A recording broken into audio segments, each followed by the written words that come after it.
Kui palju on teil kokkupuuteid olnud selle NIMBY terminiga, ehk siis alustame Enefit Greeniga kõigepealt. Jaanus. No Enefit Greenil on väga sügav kogemus NIMBYga. Peeter viitas meie iruprügi pöölatustehase kogemust. Praegusel hetkel on meil tuuleparkide ja päiksepaneelide parkide tegemisel alati võimalik sellega kokku puutuda ja see kallistamine ongi see teema, millega me tegeleme. Ehk ainukene võimalus saavutada ühe arengupiirkonnas planeeringu muutmist on saada kokkuleppe inimestega ja seda saab lihtsalt teha natukene organiseeritumalt, natukene efektiivsemalt, aga põhimõtteliselt see teema jääb ja see on üks loomulik osa kogu äriprotsessist, et me nagu selle teema välistamise võimalust, see oli teoreetiliselt võimalik ja me näeme väga selgelt, et rohemajanduse ja ringmajanduse arendamine plahvatuslikult suurendab kogu NIMBY temaatikat, sest lühidalt me ju tegelikult pikendame asjade elukaart ja suurendame protsesse, mida nende asjadega tehakse. Varem oli lihtne, kaevandati, kasutati ja siis visati ära. Nüüd me selle viskamise asemel teeme uue ümbertöötlemise, uued protsessid. Ja nüüd me näeme nagu ühte väga olulist asja, mida Eestis peaks nagu mõtlema, on see, et Eesti on nii väike riik, et Eesti ise tegelikult defineerib ka NIMBYt, ehk siis mida me tahame, et Eestis ei tehtaks. Ja kõikide uute protsesside, kõikide uute tehaste, uute tehnoloogiliste lahenduste juures, kui Eestis ei ole valmisolekut seda tehnoloogiat Eestisse kasutusse võtta, siis me tegelikult tekitame NIMBY, ehk siis kui äriliselt on vajadus sellise protsessi järgi ja Eesti ei ole valmis seda oma territooriumil lubama, aktsepteerima mõistlikul moel, siis seda tehakse kuskil mujal ja niimoodi surutakse tööstuslikke protsesse Eestist välja. Ehk et selles mõttes ringmajandus on väga suur surve ametkondade suutlikkusele valmistada ette Eestit tulevaseks ringmajandusühiskonnas osalemiseks, sest Eesti on nii väike, et me suudame efektiivselt mitte midagi tegemist ka korraldada. Ehk me saame tekitada Eesti, kus mitte midagi ei saa teha ja kõik protsessid toimuvad väljapool ja Eesti ongi suvila. Ka seda on võimalik korraldada ja kindlasti väga paljud inimesed seda ka eelistavad sellist asja. Ehk et meie ühiskondlik debatt ei ole mitte selles, et kuidas nagu NIMBYt kui probleemi kõrvaldada, vaid millist osa asjades me ütlemegi, et Eesti ei olegi see koht sellist asjade tegemiseks ja teistpidi jällegi nendes asjades, milles me arvame, et me tahaksime olla osalised, need me peaksime valmistama. Ja meie valdkonnas praegu Enefit Green tegutseb tuuleparkide valdkonnas väga hästi on liikunud praegu majandusministeeriumi algatus näiteks tuuleparkide jaoks teha eraldi regulatsioon NIMBY haldamiseks, ehk siis tekitada eraldi kohaliku kasu reeglistik, kuidas kohalikud inimesed, keda tuulepark reaalselt füüsiliselt mõjutab, kuidas tema saab sellest tuulepargist kasu, et teha regulatsioon, mis kõrvaldab eos ära sellise emotsionaalse vastuseisu, et miks mina peaksin lubama oma majast, ma ei tea, 2 kilomeetri kaugusele mingisugust asja, mis toodab raha teistele. Mul oleks parem, kui teda ei ole.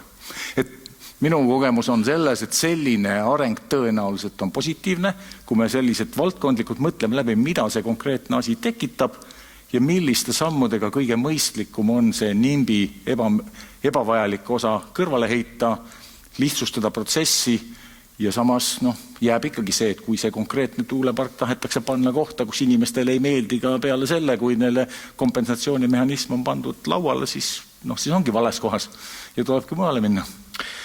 Jaanus Saat, kuidas Lääne-Harju vallaga ja NIMBYga on? Me peame kasutama NIMBY sellepärast, et ma proovisin Peeteri põhjal MMTA ei kõla eesti keeles üldse nii hästi. Ja, et eks meil on ka erinevaid kogemusi ja neid huvilisi tuleb aina rohkem juurde, kes tahavad meie vallas midagi arendada või midagi teha. Aga minu isiklik kogemus või arvamus on, et see kaasamise teema, see on nagu Eestis kuidagi suht uus või alles nagu päevakorra kerkinud see teema.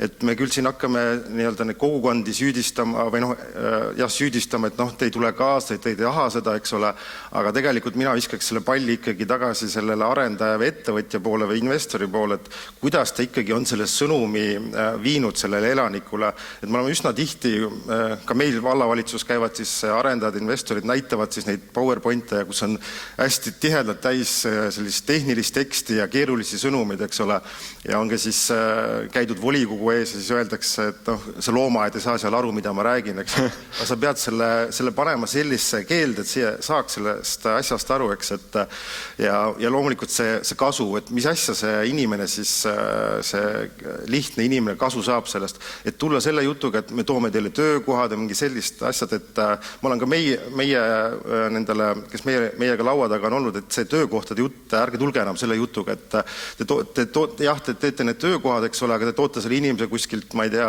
Viimsist siia või ta hakkab sealt käima, et meie ei saa sellest mingit kasu, et jah, kokkuvõtteks, et kuidas me viime selle sõnumi inimestele, eks ole, ja kas see kaasamine on, kas on nagu päris kas me tahame kaasata või see on niisugune näiline kaasamine, eks ole, et me teame ju väga hästi, et kui on mingi planeeringute arutelud, et kuidas need teated ajalehtedes avaldatakse, eks ole, ikka väike see, eks ole, ja siis me räägime pärast, et inimesed on vastu, aga kas ta ongi sellepärast vastu, et see kaasamine on näiline, kui sa tahad kaasata, siis kaasab, teeme suured arutelud, paneme teated üles sinna, kus inimesed käivad.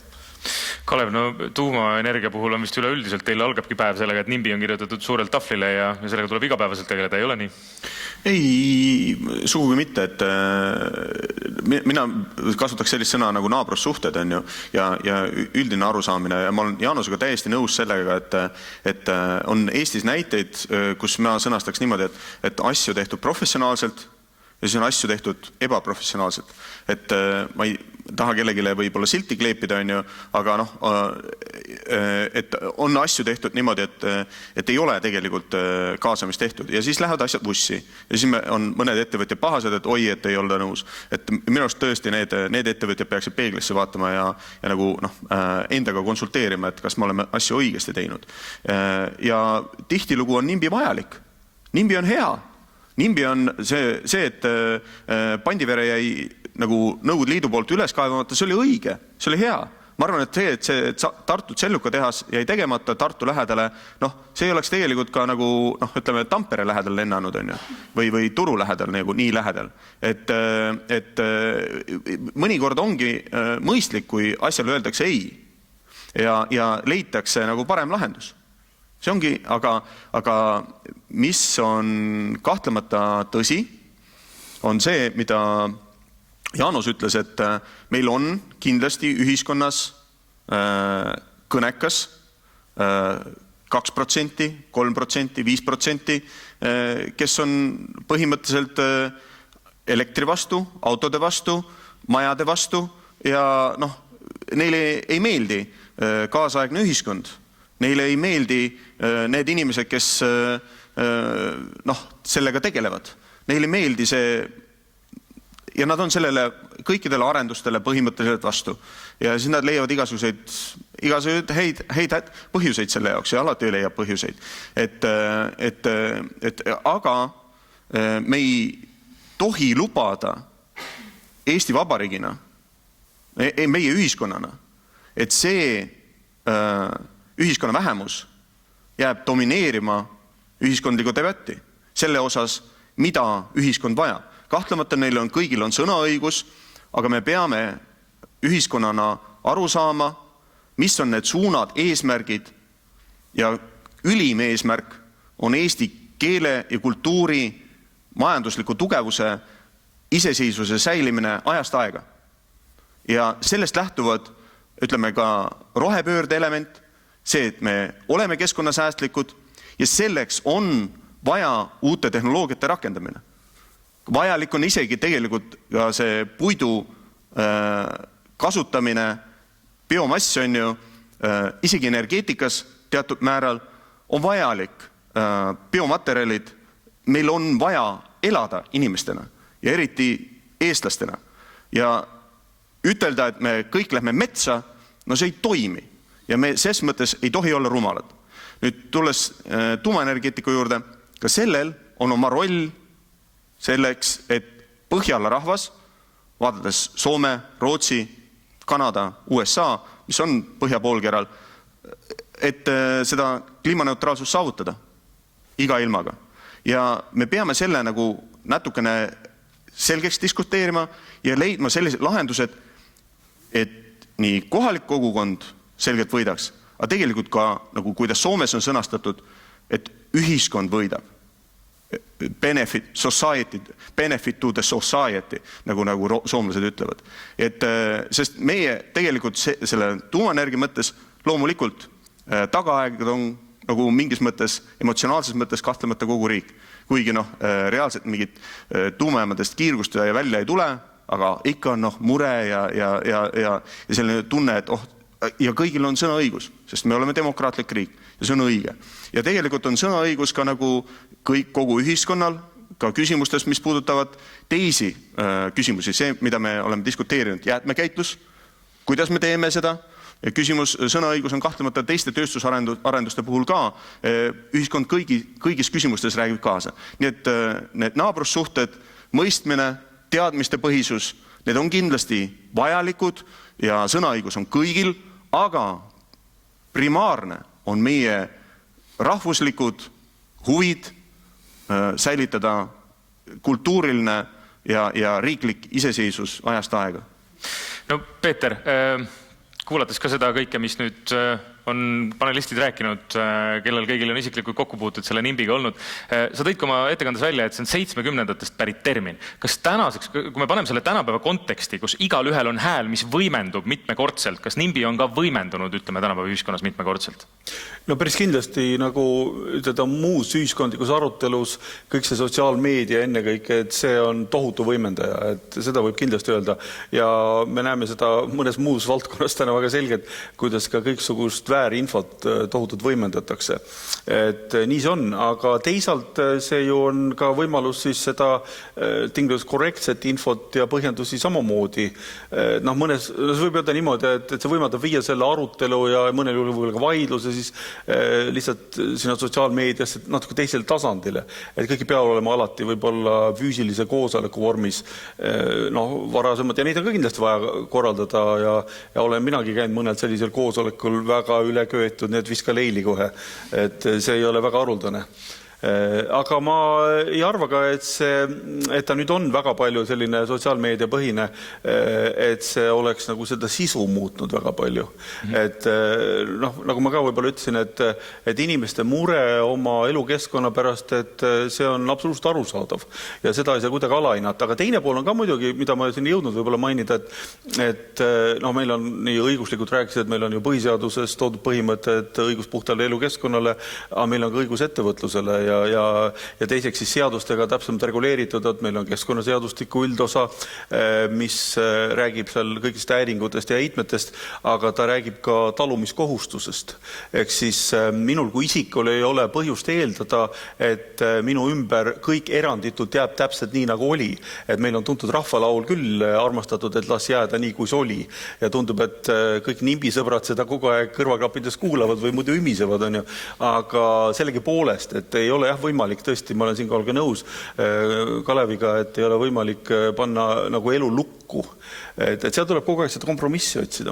Just Kalev tõi tegelikult selle õige või sellise huvitava aspekti jah, et see on üks vähemus, kes eks ole võib-olla teinekord isegi häälekam kui see üldine osa. Kuidas, kui me nüüd võtame siis näiteks Enefiti puhul, Rohevalla puhul või ka Fermi puhul, mis on need argumendid? Üks asi, mis läbi käis siit, oli see, et tuleb rääkida, inimestega tuleb rääkida, tuleb koha peale minna. Aga ma kujutan ette, et see ei ole ainukene. Et mis siis on see ikkagi, millega saab inimestele selgeks teha, et see on nende kogukonnale kasulikum? Alustame Jaanus ja Enefiti puhul. No meie kogemus viis meid praktilisel tegevuselt. Me saime kiiresti selgeks, et inimeste jaoks inimeste jagunevad jämadalt öeldes kaheks. Ühed, kelle jaoks on vastuseis põhimõtteliselt nagu ei ütlemine, sul ei ole nagu ühtegi varianti teda nagu ümber veenda, ükskõik mida sa pakud, tema ütleb ei, sest tema eesmärk on, et teda ei tuldaks segama. Ja see on nagu taastuvenergeetika lahenduste juures kõige keerulisem, sest taastuvenergia on selline hajutatud asi ja teda tulebki hajutatult püüda. ja siis paratamatult sa jõuad nagu nende inimeste juurde, keda enne ei ole välisest maailmast nagu kuidagi segatud. Et kui mõtleme niimoodi, et Tallinna linnas, kui bussiliini ümber tõstetakse ühelt tänavalt teisele, siis tõenäoliselt kõigilt elanikelt, kes selle uue tänava ääres nagu elab, ei küsita nagu allkirja, kas sa oled nõus, et nüüd hakkab sinu tänavat pidi buss liikuma.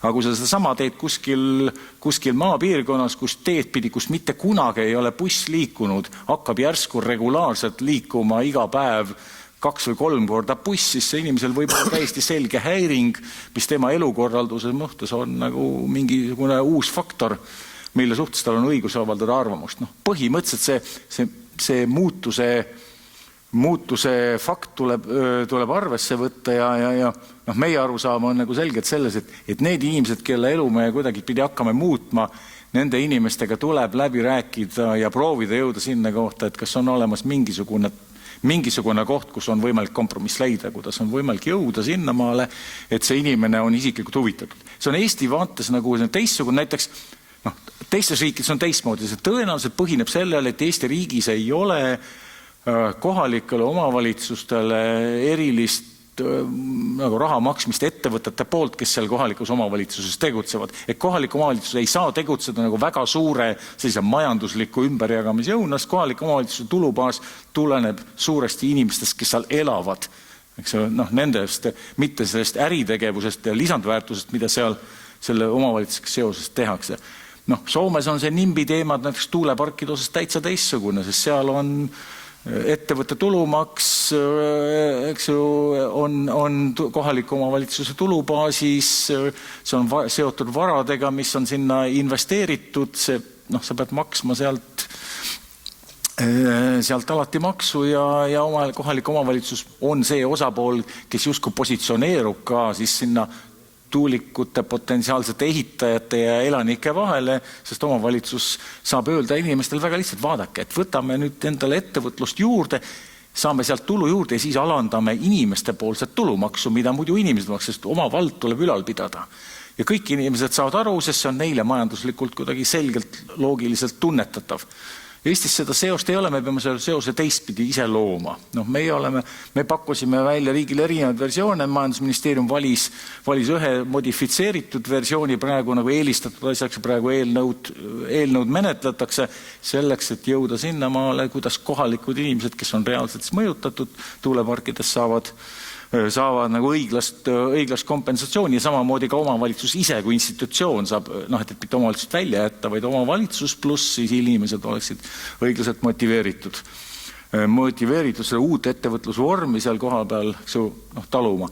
Ja lisaks sellele on vaja siis suhelda nende inimestega, kes põhimõtteliselt ütlevad ei, kelle jaoks nendega tuleb lihtsalt suhelda, sest nemad on ka tegelikult ühiskonna liikmed ja nemad näevad seda üldist kasu ja nüüd me jõuame sinna võib-olla rohepöörde või rohemajanduseni, et need inimesed, nendele tegelikult need printsiibina väärtused tegelikult töötavad ka väga palju, et kui sa mõtled sellega, et hea küll, et kui kõik ütlevad ei tuulikule, et kus see puhas elekter tuleb, mida sa tegelikult ikkagi ise tahad kasutada, siis need inimesed ka tegelikult mõistavad ja tulevad kaasa, siis sisuline kaasamine on täpselt samamoodi vajalik, aga see on juba nagu protsess, kus sa pead lihtsalt inimestega aru saama, et mis probleemi sa pead lahendama seal. Jaanus, kuidas te teete Lääne-Harju valla elanikele selgeks, et meil on vaja tuuleparki või meil on vaja tuumajaama näiteks? Et eks see omavalitsuse roll ongi seal nagu olla see vahendaja või siis kasvataja, et kasvatada seda inimest, seda teadlikkust inimestes, ja see rääkimise teema, eks ole, ja kui ma lähengi kuskile rääkima, millised on need sõnumid ja kui on näiteks ma ütlen Paldiski linn, eks ole, ja ma tean, et seal on väga suur protsent ka venekeelseid inimesi, siis mul pole mõtet hakata seal seda eestikeelset juttu ajama, aga see peab olema mõlemas keeles, eks ole, et ükski huvigruppe, ükski teise keelega inimene ei tohi ennast tollel hetkel tunda ennast kõrvale jäetud nendest asjadest. Ja loomulikult see kasuteema, meil on nagu Paldiskist või üldse Lääne-Harju vallast siis väga positiivsed näited ka tuuleparkidest, et nemad annavad ju teatud protsendi oma müügist aastas kogukonna sellisesse toetusgruppi ja siis see on, kus see summa on aastas võib-olla kuskil 20 või 30 000 eurot ja see jagatakse siis laiali kogukondlikeks tegevusteks toetatakse neid projekte, eks ole, et see on hästi tööle läinud, see toimib. Lisaks on siis Paldiskis asuvad suurettevõtted asutanud sellise heategevusfondi, mis jagab ka samuti seda raha nagu kogukonna toetuseks, ja see on nagu see esimene asi ka, et ütleme, et näed, see raha tuleb sealt, eks ole, et kui te saate tagasi sellest, et kui te olete nõus sellega, et see teha sinna tuleb, eks ole, te saate midagi tagasi ja käega katsutavat, et see ongi see kasu tundmine, ja loomulikult on neid inimesi, kes on ju kõigile vastu, eks ole, aga siis räägidki ja küsid ka seda, mis su probleem tegelikult on, et mis see probleem on, eks ole, aga siis kui ta hakkabki sulle lahmima teatud teemasid, sa ütled, fine, okei, lähme edasi, võtame järgmised. Nii on.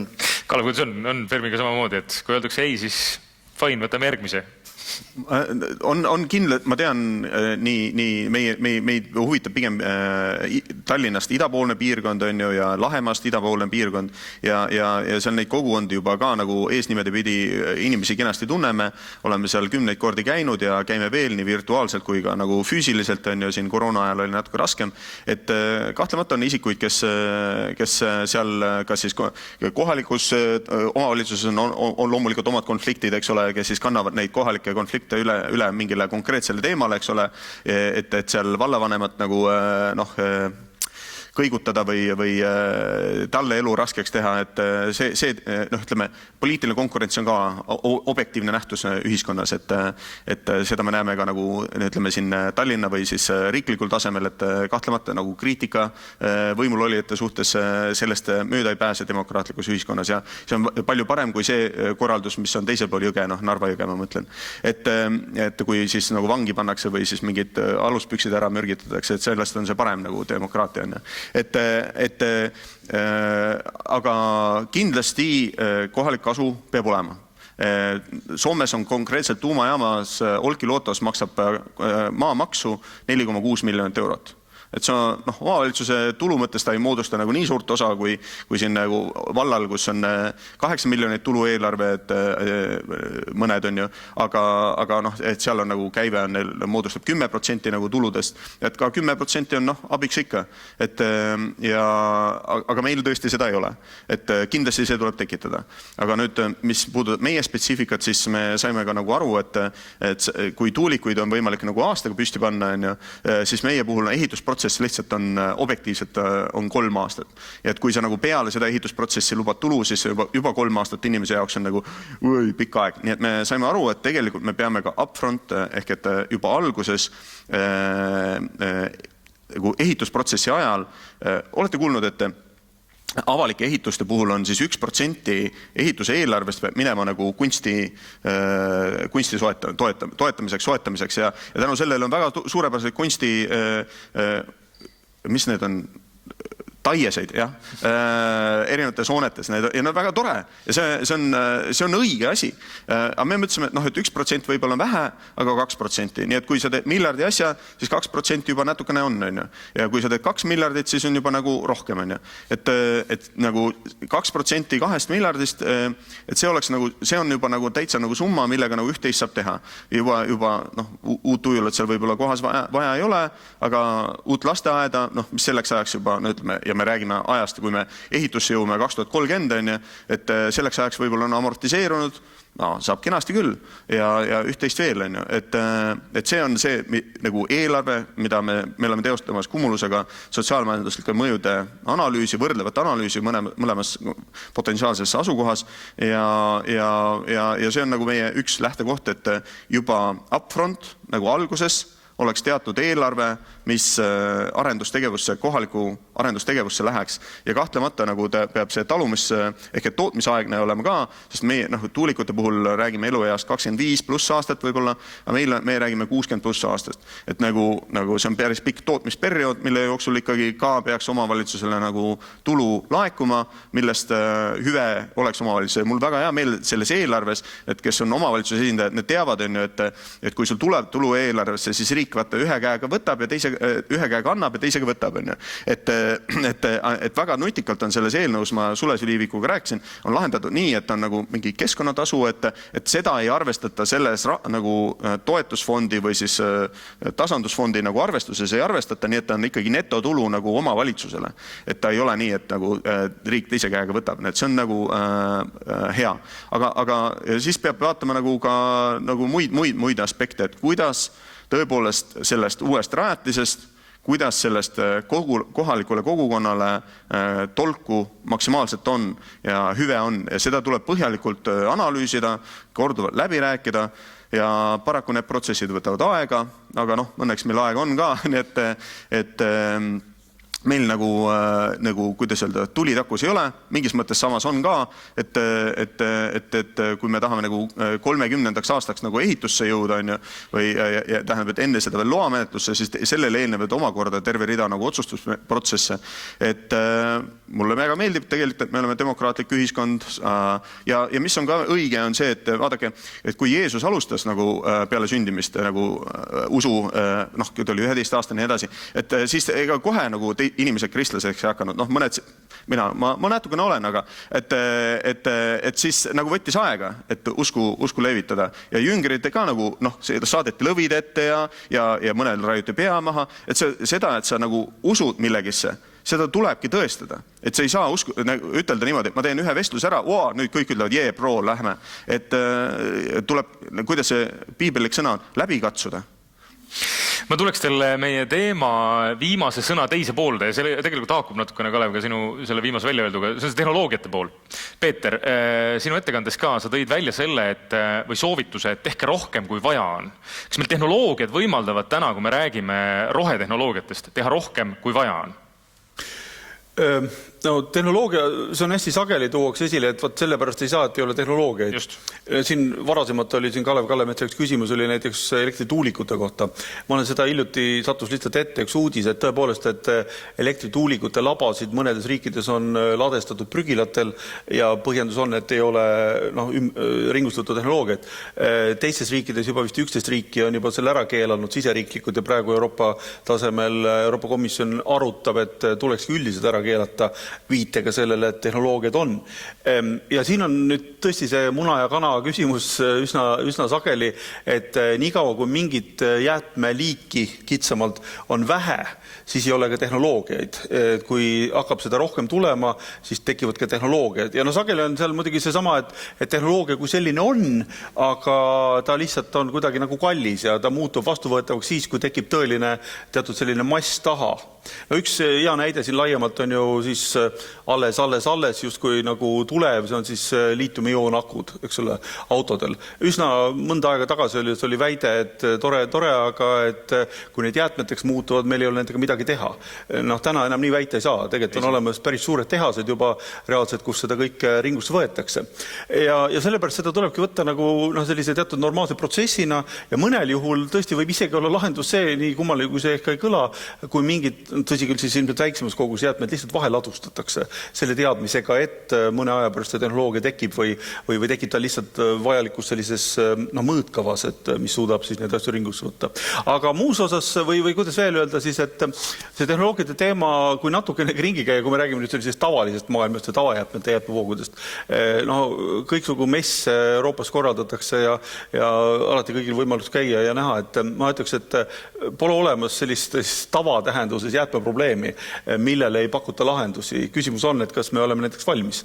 Et keegi peab sinna investeerima, see on üks pool asjast ja teine pool asjast on see, et see keegi, kes selle teenuse siis tellib, see jäätmete omanik, eks ole, peab olema valmis ka maksma selle eest. Ja vaata, sinna jäävad rohkem nagu asjad kinni ja Eestis on ikkagi väga pikka aega see probleem, et ja mitte ainult Eestis muidugi, aga et ikka asi peab hästi odav olema ja siis ongi see, et siis me näiteks, kas ma toon näite, et ehituslammutusjäätmed on ju päris suures mahus sorteeritud nüüd vabas õhus, lageda taeval, eks ole, võime ausalt ära öelda vist, et ega see väga efektiivne ei saa olla meie ilmastikus enamus aastast. Selle asemel, et ühel hetkel teha siis päris tehased, mis seda kinnised ja rohkem tehnoloogiliselt teeksid. Ja see on paratamatus, see tuleb, et isegi kui täna näiteks, kui ma selle näitele toon, et ehituslammutusjäätmete puhul meil ei ole õiguslikult täna ringusõitu sihtarvu, ma julgen arvata, et ega see ringmajandus ka Euroopa Liidu Liidu poole pealt ei ole kuidagi lukku löödud. Et sealt tuleb palju uusi asju ja siin eelnevas paneelis siin Argo Luude küll ütles, et ikka peaks olema niimoodi, et ma ei tea, kui pikaks ajaks, 10 aastaks lüüakse kõik lukku. No ma selles mõttes tahan rahustavalt öelda, et sellist aega ei tule kunagi. Et see seadusandlus kui selline, see jääbki muutuma. See on üks selline konstant, tegelikult see muutumine on konstant. Ja uusi sihtarve tuleb, järelikult kogu aeg tuleb olla valmis mõnes mõttes teha rohkem kui täna. Jaanus ja Kalev saavad võib-olla kommenteerida just üks Enefit, teine Fermi poole pealt kõigepealt, et kuidas on sellega, et kas teete te rohkem kui vaja tehnoloogilises mõttes? No, kuidas seda nüüd hästi ütelda, et kuna me teame, et tänane see, mis on vaja, ei ole homme, ülehomme enam see, millega lubatakse teha, siis iga projekti juures on vaja see küsimus vastata, et kuidas me selle projektiga elame siis, kui nõudeid karmistatakse. Mis tähendab reeglina seda, et sa lood kas mingisuguse muutmisvõimekuse, mõtled selle läbi, et kuidas me selle asja muudame, vahetame välja, kui nõuded tulevad ja nõnda edasi. See on nagu esimene tasand, see on nagu hügieenitasand, mis kindlalt tuleb teha igas projektis. Ja siis on loomulikult teine osa on sellest nõuetest, kus nagu soovid nendest mõjudest on sellised, kus täna ei ole teada, mismoodi seda probleemi saab lahendada. Kõige tavalisema näide on võib-olla selle, kui sul on prügipõletus tehas ja lihtsalt sinna lähevad autod ja see autode arv lihtsalt need lähevad ja see tee on seal ja kui inimestele ei meeldi, et autod sõidavad nii sagedasti mööda teed, siis sul väga midagi teha lihtsalt ei ole. Ja kui sa jõuad sinna, et su piirang on see, et mingi liiklussagedusele pannakse mingi piirang, siis ongi su ainukene variant on olla valmis selleks piiranguks ja seal tegelda sellega siis, kui ta tekib see asi, et mitte ette muretseda. Ehk et suur osa nendest piirangutest, mis kehtestatakse, on sellised ettenähtavad ja seetõttu nendeks on võimalik ka valmistuda. Et see on ettevõtte tasandilt elementaarne, et sa mõtled läbi need muutused. Nüüd teine ja kõige olulisem osa sellest nõuetest ja rohkem tegemisest on tegelikult aga seotud ettevõtetel sellega, et sa mõtled, et kuhu sa seda paned. Sest need lisanduvad nõuded, mida nõutakse lisanduvalt, need on väga spetsiifilised asukohapõhised. Asukohta võib mõtelda siin nii riigina kui ka siis naabruskonnana. Mingis ühes naabruskonnas öeldakse sulle, et see on väga tähtis asi ja teises naabruskonnas öeldakse, et teine asi on väga tähtis asi. Ja see tähendab, et ettevõtjana mingit projekti algatades on sul ikkagi asukoha valik on tohutu. Kõige lihtsam on tuua näiteks tuuleparkide näide, et näiteks Eestis tuuleparkidel kaitsejõudude kõrguspiirangud on ühtemoodi realiseeritud, Leedu Vabariigis teistmoodi.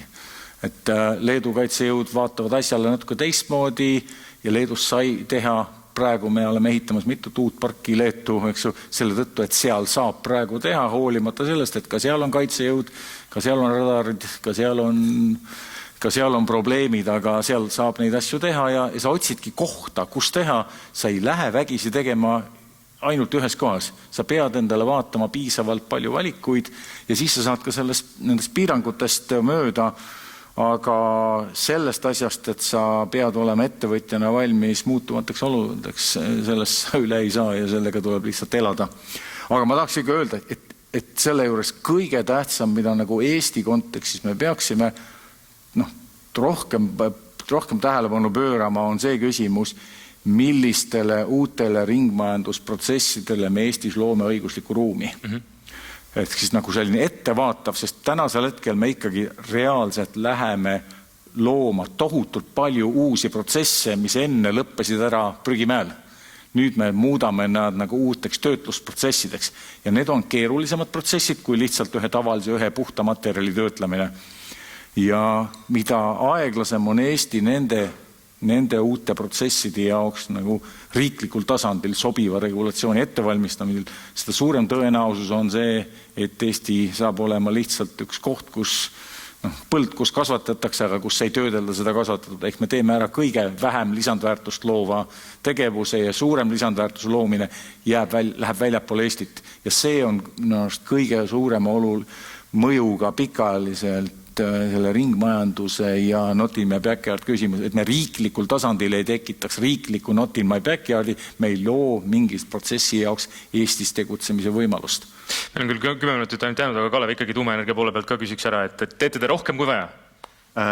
Kiire tutvustus, mis on Fermi Energia tänaseks, et meil on täna 14 töötajad, me oleme 19. aastal asutatud, me siis kaasasime 260 000, järgmisel aastal me kaasasime 300 000, nüüd me oleme kokku kaasanud 3,9 miljonit eurot 1300 Eesti investorilt, võib-olla mõni osanik on, et Enefit veel läheb börsi, meie oleme juba täna kaubeldav, ja enamus on nagu Eesti kapital, aga nüüd uus osanik on meil Euroopa suuruselt teine elektritootja, Põhjamaade suurim tuumaenergia tootja, Vattenfall AB, mille elektritoodang on umbes vist 10 korda suurem kui Eesti Energial või sutsu rohkem,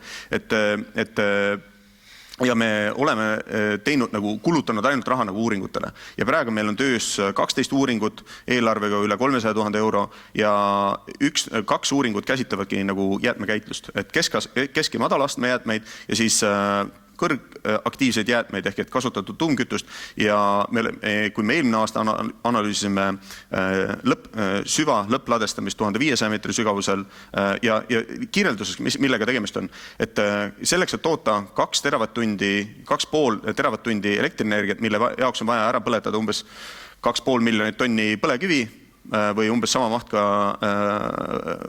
hakkepuitu ja millega käigus emiteerub umbes üle miljoni tonni CO2 möödapääsmatult või siis ja tekib umbes sama kogus nagu tuhka, mida tuleb ladestada ja makstakse jäätmeladestustasu, siis meie puhul tekib umbes 2 kuupmeetrit kasutatud tuumkütust vardaid. Et 2 kuupmeetrit. Ja nüüd me analüüsime see aasta koos Prantsuse ettevõtte Corano, kes on aastakümneid selles valdkonnas tegutsenud ja niimoodi ka Prantsuse jäätmeid ümber käitleb, võimaldab siis sealt alles jäänud, kütusesse alles jäänud uraani ja plutooniumi sealt välja eraldada ja alles jäävad sinna ainult laguproduktid, ehk et need aatomituumad, mis siis pooleks lähevad, krüptoon, baarium, nii edasi, ja need vitrifeeritakse, klaasistatakse ära ja jäätmete, kõrgaktiivsete jäätmete maht väheneb 20-kordselt, et alles jääb sisuliselt 0,1 kuupmeeter jäätmeid 1 teravatt-tunni kohta või 2 teravatt-tunni kohta.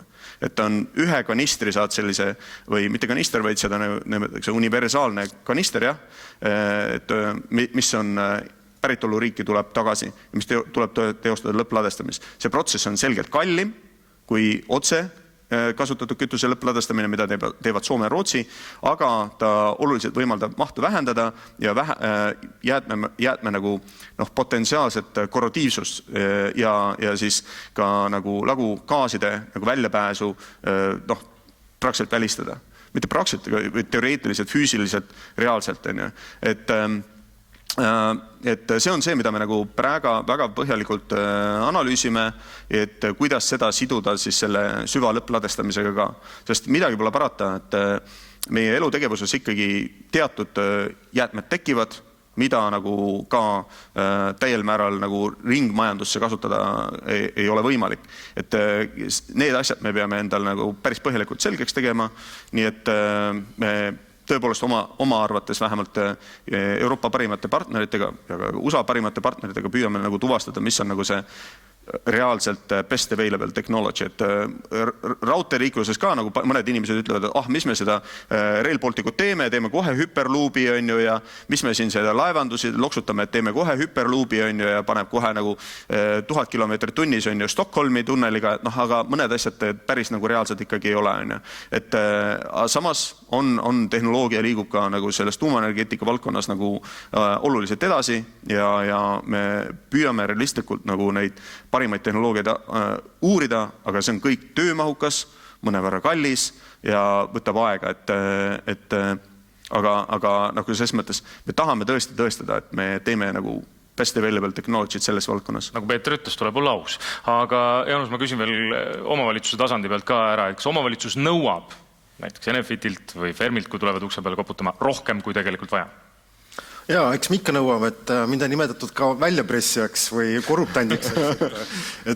Aga nii see on, et ma olen ka öelnud, et muud moodi täna ei saa, et võib-olla tõesti aastaid tagasi seal oli see suhtumine teistmoodi, aga meie vallas need asjad käivad niipidi ja see on tõesti esimene küsimus, kes tuleb laua taha, see on ka esimene küsimus, et mida me siis küsime, eks ole, et me oleme siin üks suur investor, kes tahtis meile valda tulla, et me küsisime tema käest ju vastu koolimaja, eks, et ja nii me küsime ja küsime. Ja minu arust on see täiesti normaalne. Kokkuvõttes meil on 5 minutit ainult jäänud, võtame kokku selle sama küsimus. Kas NIMBY fenomeni ajastu välistab suured investeeringud rohetehnoloogiatesse? Peeter, kuidas sa vastad? Kõigepealt esimene otsus on ei, aga üks moment veel ma tahaksin siia jutu sisse tuua, mis jäi võib-olla välja, on see, et siin küll esimeses paneelis oli juttu jäätme lakkamise kriteeriumid konkreetselt puidule, aga seda saaks laiendada.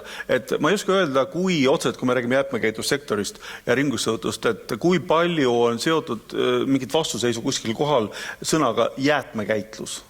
Ja osaliselt ilmselt on vähemasti Lääne-Euroopa kogemus on ka selline. Ja mõnel juhul võib olla lahendus ka sellest, et kui me räägime ringluse võtust eri materjalide juures, siis see on tüüpilisena väga mitmeastmeline. Ja selline juriidiline mõiste nagu jäätmete lakkamine võimaldab juba teatud töötlemise astmel vabastada see jäätmestaatusest, öelda, et see nüüd on midagi muud, see on tooraine, see on toode. Ja see seda, et mingi teine ettevõte, kes seda siis edasi töötleb ja sellest nüüd mingi sellise lõpliku toote teeb, mida päris nagu tarbida saab või kuskil, et tema enam ei ole jäätmekäitleja. Tema on juba lihtsalt selline tootmisettevõte, aga tal ei ole jäätmetega mingit pistmist. Ja see võib olla üks osa sellest ja ma arvan, me oleme seda Eestis üsna vähe siiani kasutanud tegelikult. Ja kindlasti tahan öelda ka seda, et ei jääks kõlama see, et see kõik on Keskkonnaministeeriumi tegemata töö, et peaks olema rohkem just nimelt neid jäätmete lakkamise määruseid. Siis siin ma ütleks, et Eesti on pigem täna Euroopa vaates neid teinud rohkem kindlasti kui keskmiselt. Ja pigem see jäätmete vabastamine, üldse see asi peaks käima ka standardite kaudu, standardiseerimise kaudu. Vaat seda me oleme tõesti vähe kasutanud. Jaanus, kuidas on sellega? Kas välistab siis NIMBY meil investeeringud rohetehnoloogiasse või välist? No ma sõnastaksin selle asja ümber, et täna me peame vaatama seda asja positiivselt, et NIMBY fenomeni arvestamine ja selle teadlikult selle järgi käitumine aitab meil tegelikult rohetehnoloogiaid juurutada. Sest kui me seda ei arvesta, siis me neid ei saa ka juurutada. Et mina ütleks nii, et NIMBY teadvustamine on ülitähtis ja see ainult selle teadvustamise kaudu me saame endale tuua kas tööstuslikke töötluskomplekse tekitada, mis pikendavad rohemajanduslikult elukaari. Saame oma rohelist energiatootmist Eestisse tekitada, mitte ei pea teda juhete kaudu naaberriikidest sisse ostma. Et see on ainukene võimalus, kuidas tegelikult rikkaks jääda.